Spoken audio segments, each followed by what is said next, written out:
Welcome to another episode here on buying a property in France. What we wanted to look at today is we actually wanted to start looking at the whole buying process. So where we wanted to start was actually, where do you look for a property?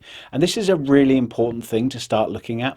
And it's also important to start about where do you start to look, but also what are you looking for? So I'm going to be covering those two things in this particular episode.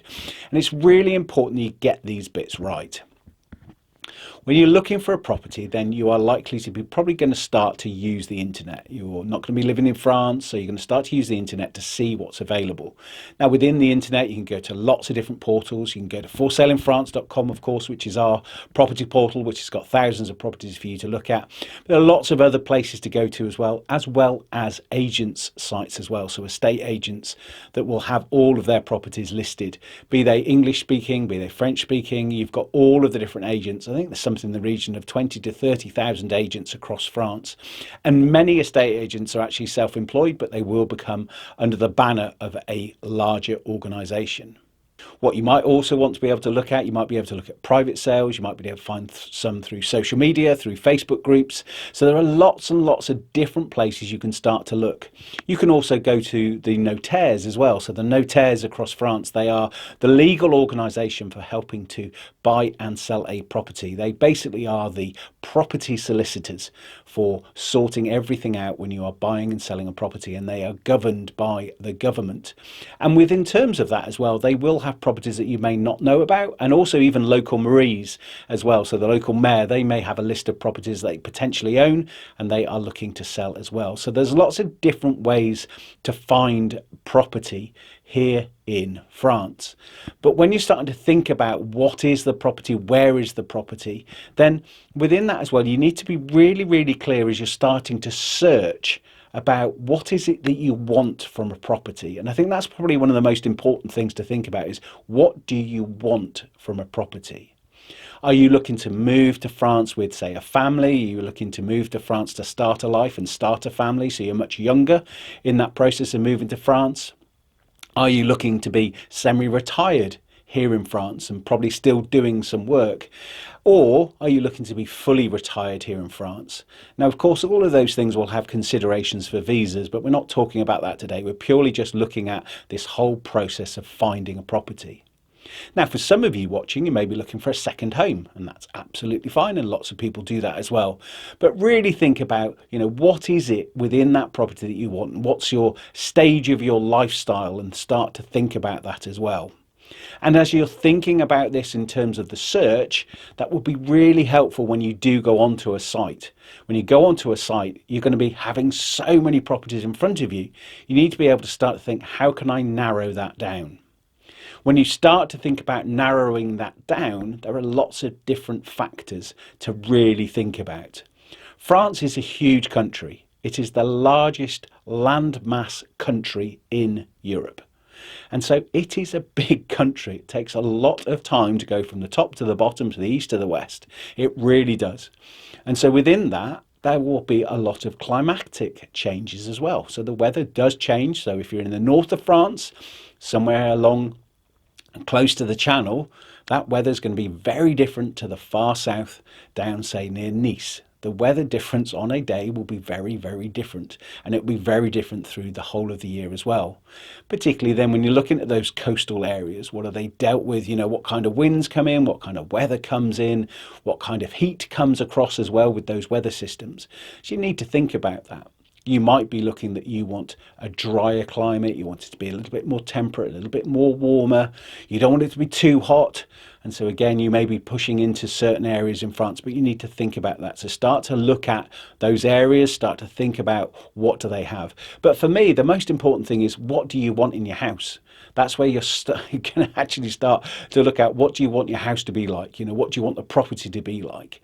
And also as well, what stage are you in life? And I think that is the big thing that a lot of people can get carried away with in France, particularly if you're looking to buy in rural France. You can end up with properties with land, and they take a lot of managing. So you need to start to think about these. But where we really concentrate about, where do you look? When you're going onto a website, start to look at some of the key things that are there, get in touch with the agent, start to think about, what it is and everything, all the information that comes from that. When you're looking at properties as well, one of the things to also think about is a lot of the time it will give you the general location of a property. And also then when you talk to agents as well, they'll still give you the general location of the property. Now that's for a number of reasons. One, it's so you don't go and knock on people's doors, and that can be more from a privacy point of view. You know, you don't just people ambling up to your house and, oh, I know it's for sale, can I come and view it? You know, you need to follow the channels, and that's why there are those reasons as well.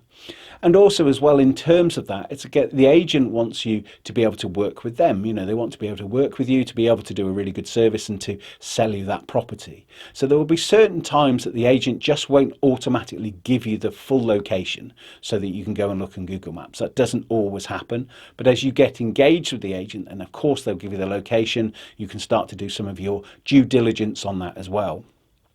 You could also think about engaging the services of a buyer's agent. Now in France, agents themselves work for themselves, they have their properties, they may be under the banner and they will be able to recommend some properties that other agents under that estate agency will be able to offer you. But actually in France, unlike the US, you know, buyer's agents are not a big thing. In the United States, you're really used to buyer's agents. You'll say, this is what I want, and they'll go and scour the internet. They'll go and scour all their contacts to find you the property that you want, regardless of who it's on with. It's not that common here in France, but there are more and more buyer's agents here in France. And if you are, you know, particularly if you're coming from overseas, you're coming from maybe from America or Canada or Australia, New Zealand, you can't just jump on a plane, come and have a weekend in France looking around and then go back again. So a buyer's agent can be really, really useful for you. One, because they can look at all the different properties.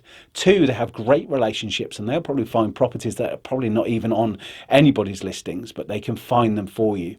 And they actually can be your eyes and ears on the ground. They're impartial and they're unbiased, and they can really help you to be able to look in that. And actually, in terms of what they charge, it really is worth it in terms of being your eyes and ears, as I said.